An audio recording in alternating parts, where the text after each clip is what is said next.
Prologue, Diánna. The Dream. A staff of molten bronze glitters in the light of this ancient vault, erupting from the floor like some godlike pillar. My heart pounds in my chest, sending vibrations across my body and into the floor itself.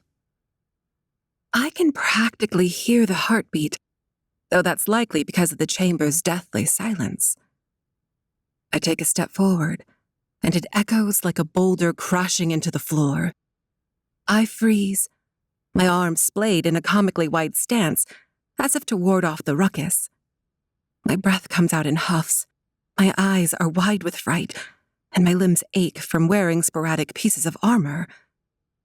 The singular column of white light that spills from the arched ceiling several meters ahead punctuates the darkness surrounding me. I don't know what else is down here, so the fear takes root. A static buzz emits from the comlink in my ear, making me inhale sharply. Seconds later, a soft feminine voice pierces through the garbled feedback. "Calm down, Di," the voice says. "Look at you. You got past the Praetorians. The Warlords Festival is still in full swing. You're doing fine. Remember what Embarks said? All creatures fear the dark, so act like you belong." I take a deep breath, the exhalation soothing the tenseness in my chest. The anxiety is still present, but I know that I cannot be shackled by it. I must move past it. "Yeah, I know," I stammer quietly. "Thanks, Zakara. I'm just a little antsy about this trial." On the other side of the comlink, Zakara scoffs. "Come on. You've been doing this since before we met. Hells, Embarks said you were exploring tombs when you were 10. Zakara's not wrong. It's my passion for exploring that rekindles that innocent sense of wonder. It reminds me of just how small I am in this world. When the world makes you seem small, however, you must build yourself up into something large. What can I say? I had to make myself useful before joining the Order. I wrinkle my nose at the stale, dusty air. Nobody's have a lot to prove. I glance around. The vault is something out of a bygone era. Light at the end of the room reveals old russet tiles that expand outward from the scepter in concentric rings. Grid-like veins of bronze steel are interwoven into the floor and portions of the wall. It's hard to believe this hasn't been accessed for a millennium. I gush, taking a cautious step forward. Talking to my best friend helps quell the trepidation tightening in my chest. Makes you wonder how a utopia like the Domain could ever succumb to war. Wars do tend to wipe clean life's canvas. Zakara admits. Then it inevitably gets painted over again. Sometimes things just need a clean slate. Can't argue with that. Taking a few more steps, I crouch low to the tiled floor and withdraw my plasma pick from a belt pouch. The elongated, multi-use tool has a sheen of dark silver, and it's surprisingly heavy in my hand. Putting my ear close to the floor, I tap the pick against the nearest tile and listen. The resulting thud is normal for this inlay, so I move on to the next one. I repeat the process on several tiles in accordance with my personal system. Talk to me, Di. What's going on? Domain vaults usually have a triggering mechanism in the tile rings. A fourth one from the center, I answer. And you know that because? Because, on my first one, I hit a tripwire and got a face full of poison gas. I retort, tapping another tile. Stung like a bitch. Took me a week to recover. On my second trip, I missed the pressure plate and the Maven artifact sank into the floor. Had to figure out the pattern of vault traps after those debacles. A warbling emits from the comlink, the signal fading into the thrum of Tulakian drums. It is a low, smooth beat, one that's almost indistinguishable from the rhythm of my heart. After a moment, the signal refreshes and I hear Zakara's voice. Still can't believe Abrax didn't want to come watch, She confides. It's the last leg of your Tyrcanum, your frigging mage tier trial. Figured he'd want to see you hit Caesareanship. He saw the other ones, I countered defensively. He's my mentor, not my babysitter. Part of becoming a knight is learning to rely solely upon your own skills. Every knight is built differently.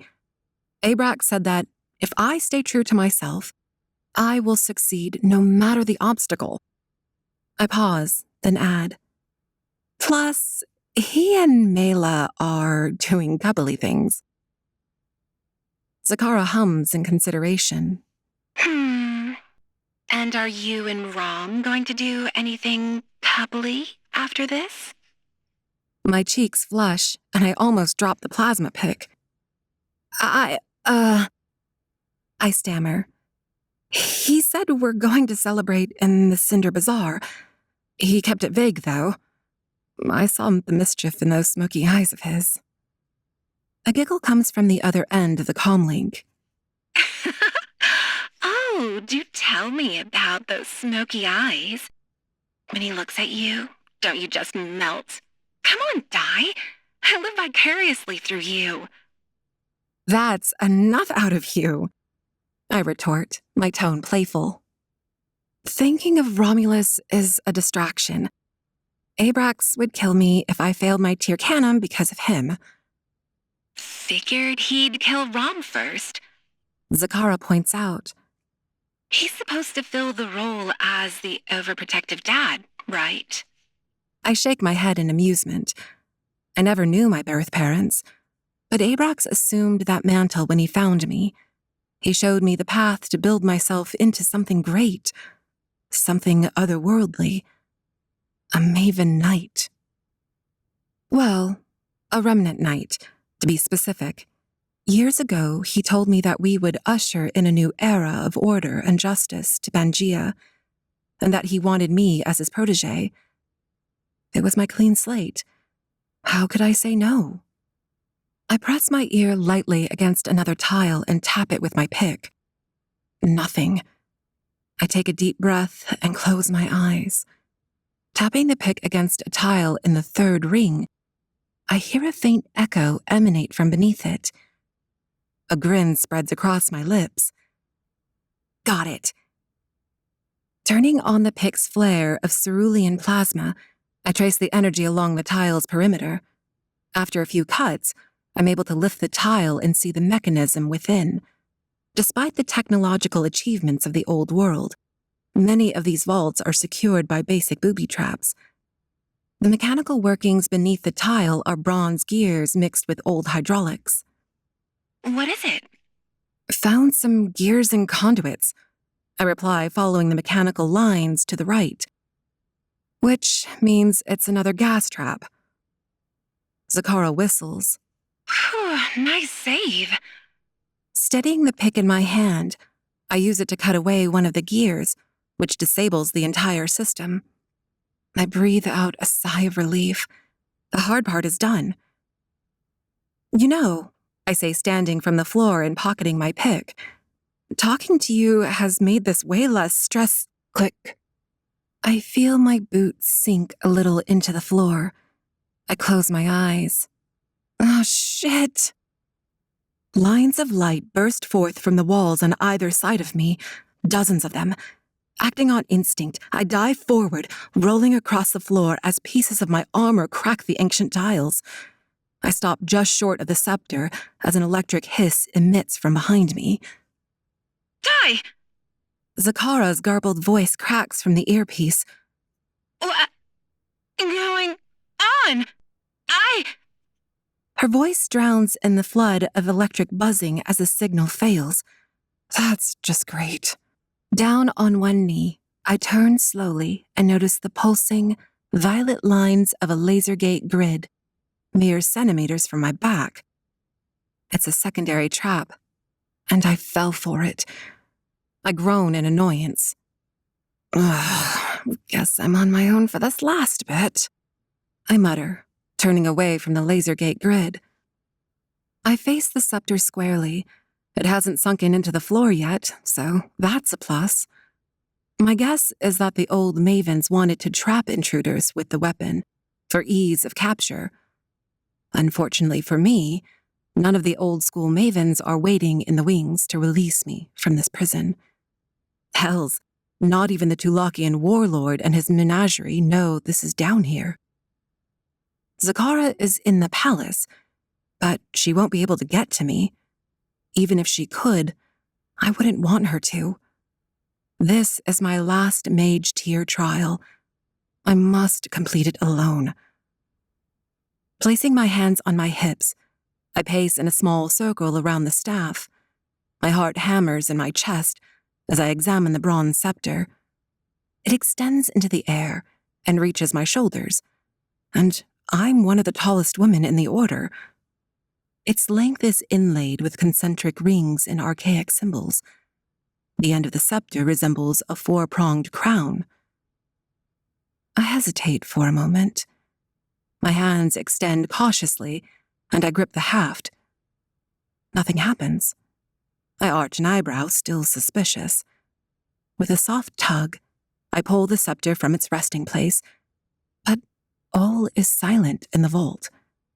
I turn it over in my hands, inspecting the runes inlaid on the haft. Most of it is vague. Translating domain speak is still an evolving process, but there are a few symbols that I recognize. A rune reminiscent of twin-top mountains is etched in the haft at its direct center. A surge of excitement rushes through my body, washing away all my fears and doubts. I press my thumb to the symbol, and a conduit snaps open. My eyes squint in response to the dazzling light that emits from within the conduit. Set in its center is a round, brilliant sapphire. Churning white light rages within the confine of the crystal prison, like a storm yearning to break free. I inhale sharply. A sapphire cryo, I murmur. This means... I trail off, my hands acting of their own accord. Twisting the haft, the conduit closes and the scepter's head morphs with metallic clicks. Its pronged end shifts into a curved blade of pure silver. The haft extends a few centimeters, making the weapon match my height. My eyes go wide, and a laugh of disbelief escapes me. This is it, I deduce with childlike wonder. The scepter of Kalimdor, an artifact of the old Maven Order. A staff imbued with the strongest energy on Pangea. The first weapon created by the legendary Kalimdor. A tool to escape this vault with. An idea comes to mind, and I don't hesitate. While it's difficult to channel cryo power without the aid of my helmet, I'm proficient enough to gauge the output charge by sense alone.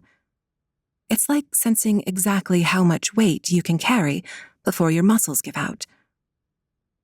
A warm buzzing emits from my hand, spreading up my arm and into the rest of my body. Vibrations pulse from the scepter. Traces of azure light glisten along its bronze length. I focus all my intent into what I want from it. Tendrils of sapphire energy soon gyrate around its length, and when the proverbial storm reaches its apex, I slam the staff into the floor. A bubble of energy expands out from the weapon and grows to envelop me. The power clashes against the beams emitting from the walls, filling the air with electric crackling. As the barrier expands to nearly 3 meters in diameter, it creates a gap in the laser gate, one that I can easily pass through. Grinning from ear to ear, I step with a dancer's grace through the barrier and out the other side of the laser gate. I pull the scepter from the ground as fast as I can, and the magic energy dissipates, The laser gate beams reconnect with a hiss. Another chuckle of disbelief escapes me. I twirl the scepter between my hands victoriously as the static in my ear relents. Di! Zakara calls. Are you there? I'm here, I reply, my head feeling a bit fuzzy, probably from the thrill of this trial. Secondary trap, laser gate pin, and it disrupted the transmission. You all right? Yeah, more than all right. You won't believe what I've found. I take a wobbling step, my balance seeming a bit off. I feel a little dizzy. I'm overhyped up right now. This Tiracanum is in the bag. I just gotta... My voice trails off. Sounds dampen, and my vision fades. A bluish haze melds over my eyes, and the vault around me vanishes. I blink, and I stand upon a field engulfed in azure of fire. I gasp, horrified and confused. The land itself appears aflame. Hills, kilometers in the distance, are subsumed by the blistering inferno. Silver clouds churn in the sky above, a darkness blotting out the sun. An amorphous shape of pure blackness blocks the light and spreads across the entire skyline. A deadly hiss carries on the wind. What is this? I ask myself as cold apprehension grips my heart. My eyes focus on that encroaching shade. It ripples and flows as if alive. My blood drains from my face. It's a Nanite storm, a royal, one large enough to engulf the entire planet. The scene fades into that of a city. Great skyscrapers rise around me. Neon hollow projected billboards flash, and repulsor vehicles buzz around like worker bees. I stand amid a crowd of hundreds, perhaps thousands. Everyone looks up at a palace crafted from sleek black ore that extends from a range of sharp mountains. I recognize this place, the citadel of Zahart City. Rain falls from the gray sky, thunder rumbles in the distance, and the crowd cheers wildly. I look up at one of the citadel's towers and see a figure perched atop a balcony. A woman with light skin and raven hair, wearing regal Maven armor, raises a staff of blue light high into the air. Her appearance is remarkably similar to my own. Wait, is that me? The city scene melts away. The crowd becomes an army nearly 100,000 strong. The dark-haired woman stands upon a tall, rocky ledge and aims her staff of light at an oncoming shadow. My eyes squint as I stare at the oncoming malevolence. The land bursts into sapphire flames as the sky darkens. The woman cries out, and her staff of light glows as if she wields a lightning bolt gifted from Imandis himself. The army charges to meet the incoming tempest of fire and nanites. Her staff reaches its apex, and a flash of brilliant, divine light overtakes my sight. My ass hits the tiled floor with a resounding thud as the staff clatters next to me. The vision ends, and I'm sitting upright on the floor, panting for breath. A few beads of sweat trickle from my hairline into my forehead. A tightness takes hold of my chest and refuses to let go. Not again, Di! Zakara fumes in my ear. Stop it! It's not funny! I ignore her words. That was cryosight, I realize. A vision spurred by the magic gems. After years of using cryos, I've only ever experienced a few nightmares here and there. This was something far more sinister. It felt like a vision of the future. The woman with the staff of light. It was me. It had to be. I was there, uniting the people of Pangaea against the darkness of a royal-plagued world.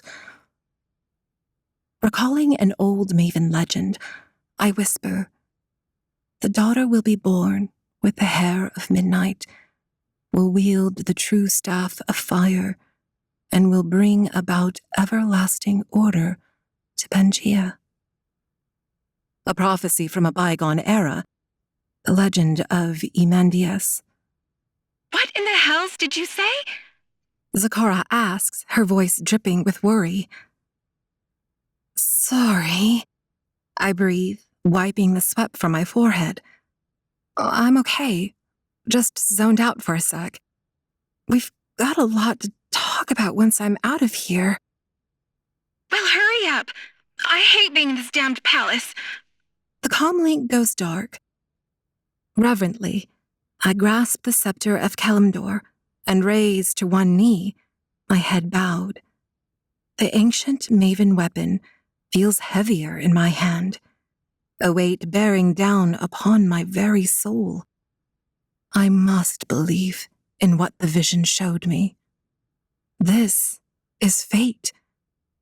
Seeing myself leading the charge against chaos made manifest puts my future into perspective. I cannot let Pangaea fall to ruin. I cannot let those I love be subsumed by the darkness of another ending.